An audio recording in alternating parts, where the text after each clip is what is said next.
So today we're diving into a story you might think you know, Antoine de Saint-Exupéry's The Little Prince. And yeah, it looks like a kid's book, but it's really a story for us, for the grown-ups.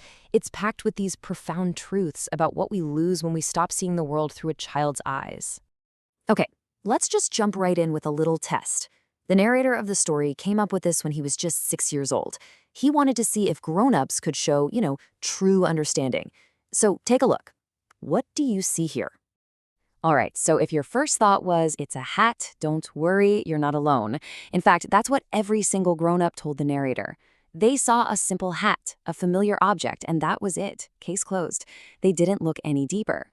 But here's the thing. He wasn't drawing a hat at all. He was drawing a boa constrictor digesting an elephant. And right there, that's the whole heart of the story. The idea that grown-ups, well, we tend to lose that spark of imagination.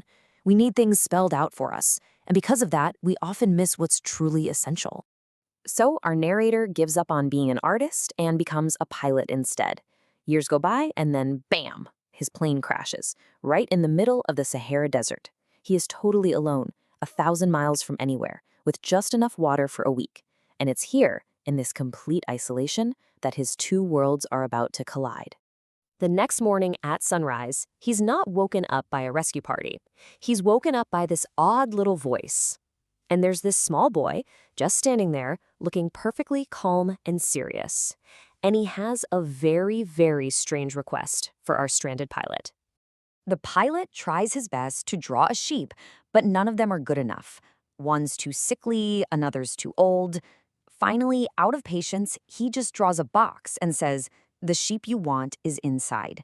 And you know what? The little prince's face just lights up. He sees it. He sees the sheep right there inside the box. He is the first person ever to pass the pilot's test of imagination. So we start to learn that this prince comes from a tiny planet called Asteroid B-612. And when I say tiny, I mean it. It's no bigger than a house. But don't let its size fool you. His life there was defined by some pretty huge responsibilities. Every single day was a routine of discipline. He had to sweep out his volcanoes, even the extinct one, because, well, one never knows. And he was in a constant battle with these terrible baobab seeds. If he let them grow, their massive roots would split his tiny planet into pieces. It's such a powerful metaphor, isn't it? How small problems, if we ignore them, can grow into total catastrophes. He wasn't totally alone on his little world. There was one other being. A single, beautiful, but very proud and complicated rose. The prince loved her. He really did. But her constant demands and her little fibs just confused him. He couldn't see the tenderness hiding behind her pride. And so, he decided to leave, setting off on a journey to try and understand the universe, and maybe love a little better. So the prince begins his journey by visiting some of the neighboring asteroids, and each one is inhabited by a single grown-up, and each encounter is this brilliant, sharp critique of the weird things that we adults decide are important.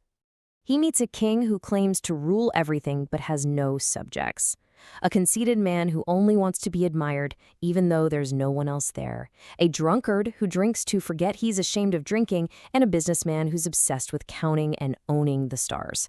I mean, every one of them is just trapped in their own lonely, pointless little world. And after visiting each planet, the prince is just left totally baffled. Their way of thinking makes absolutely no sense to him. They're all obsessed with what they call matters of consequence, but they're completely blind to what's actually important. He just can't wrap his head around their strange priorities. Finally, the prince lands on his 7th planet, Earth. And here's the crazy part. On this huge planet, surrounded by billions of people, he feels completely and truly alone for the very first time. He stumbles upon a garden, and it's filled with roses, 5,000 of them. And they all look exactly like his flower, the one who told him she was the only one of her kind in the entire universe. This discovery is just crushing. His whole sense of who he was, a great prince with a one-of-a-kind treasure, is shattered. He realizes all he really has is a common rose and 3 tiny volcanoes. He just lies down in the grass and weeps. It's right there, at his absolute lowest moment, that the prince meets a fox. And this encounter, this is the turning point of the entire story. It's where he's going to learn the secret that makes sense of everything he left behind. The prince asks the fox to play with him, but the fox says he can't, because he's not tamed. The prince is confused. Tamed? He asks. What does that mean? He's traveled across the stars and met all these so-called important people, but he's never heard this word before. The fox explains that to tame something means to establish ties, to create a bond. He says, right now, you're just a little boy like 100,000 other little boys. But if you tame me, then we'll need each other. To me, you will be unique in all the world. And to you, I will be unique in all the world. And then the fox tells him his secret. This is it. This is the most famous line from the book, the core message. What's truly important in life isn't something you can see with your eyes or count, like those stars the businessman was so obsessed with. It's something you have to feel with your heart. And in that moment, it all clicks for the prince. He understands. He thinks about those 5,000 other roses. They might be beautiful, but they're empty to him. His rose, she's different.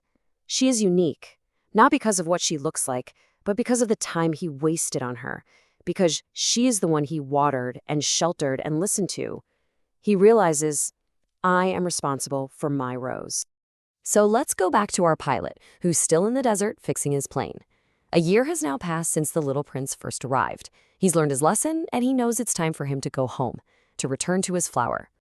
His departure is, well, it's bittersweet and really mysterious. He arranges to meet the snake at the exact spot where he first landed. He tells the pilot that his body is just a shell, and it's too heavy to take with him on the long journey back to his star. He has to leave it behind. But before he leaves, the prince gives the pilot an amazing gift. He says that when the pilot looks up at the stars, he shouldn't be sad. Instead, he'll know that on one of those stars, his friend is living and laughing. The stars themselves will seem to laugh for him because he knows his friend is up there somewhere. In the end, the pilot is left with this one lingering question that he passes on to us. He looks at the stars and can't help but wonder, that sheep he drew, the one in the box, did it ever get out and eat the rose? And for anyone who's been tamed by this story, the answer to that question changes everything.